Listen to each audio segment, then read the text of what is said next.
Please welcome to the stage the VP of Innovation at Conagen, Lippmeier. Thanks for the introduction, Fiona. I'd like to start by giving a background on our capabilities for some of the new people to SynBio Beta that are in the audience. And also, let me actually start the slideshow here. There we go. And I'd also like to talk a little bit about some updates that we have around our pipeline partners and our manufacturing that we've recently made some progress with for all the vets in the audience. So all right, so some capabilities. We like to think about technologies for making molecules in three main differentiating ways. The first is around what we call our molecular platforms. So this is basically where we take a model organism and we install a very high-yielding, high-flux carbon pathway into it to go from some substrate, like say glucose, to a given product, like beta-carotene. Now, the products that we like to have at the end there generally represent a class of molecules. Beta-carotene is an isoprenoid.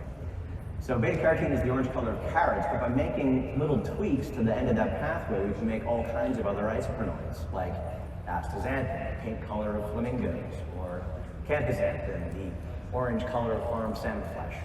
So all of these comprise our molecular platform for isoprenoids. We've done this now 4 times with small molecules, isoprenoids as I mentioned, but also lipids, amino acids, phenolics.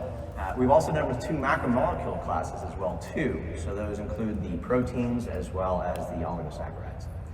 So the second way that we like to think about making molecules is through our host system diversity. We have 14 different platform organisms that we use for making products commercially today.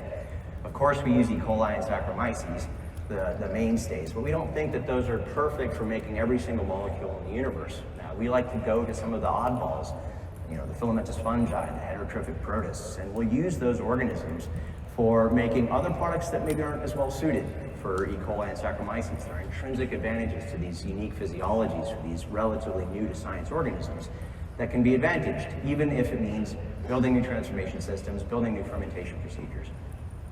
It gives us more shots on goal and a higher probability of success to do it this way. And then next, we make great utility out of bioconversions. That is just our word for cell-free synthetic biology, where we take the enzymes and biochemical pathways out of a cell and put those into a bioreactor on their own. When you have no organism in the bioreactor, you don't need to worry about things like product inhibition of cell growth. You don't need to worry about things like GM labels, for instance. So there's no organism in a non-GMO label. All right, so let me switch gears and talk a little bit about our pipeline partners as well too. Our most commercially successful bioconversion technology today is used to make the sweet-tasting rhodioxide molecules that come from stevia leaves. It's all well and good to make a bulk ingredient, but as we learned at Conagen, you actually have to teach your customers how to use it, and that's why we started SweGen.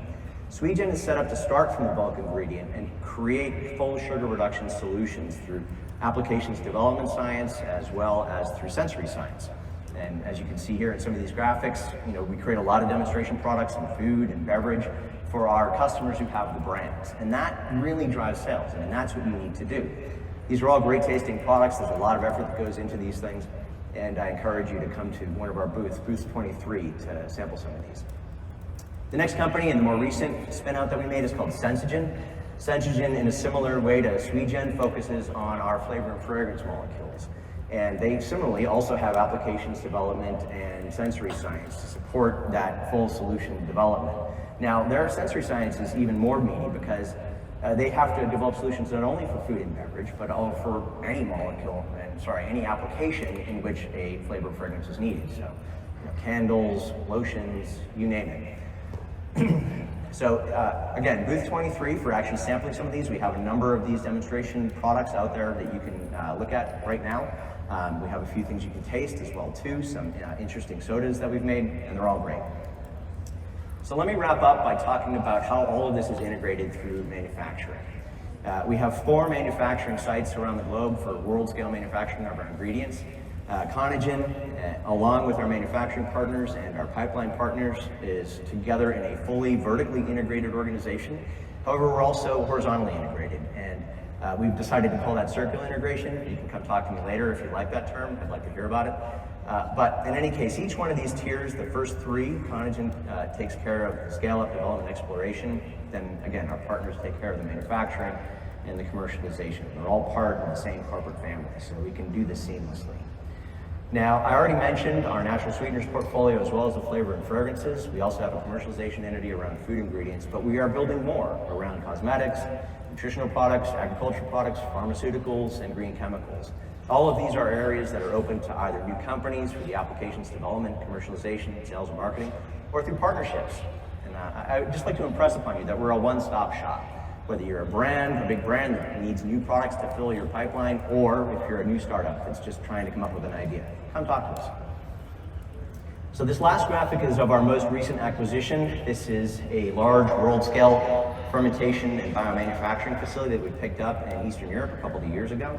We recommissioned it in the last quarter of last year. It's operating today with that existing plant in the top right of the graphic. And we're expanding it, as is shown in the artist's rendering in the center there, to double the fermentation capacity and also triple the downstream processing capability.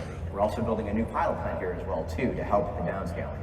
Now, all of this is going to make all of our products, the vast diversity of our products, not just one thing. So it's very flexible, and we can make any molecule there. So thanks for your time. I'd like to encourage you to also see a panel session tomorrow by a couple of my colleagues. And again, if you have any questions, find me at booth number 23. Thanks for your time.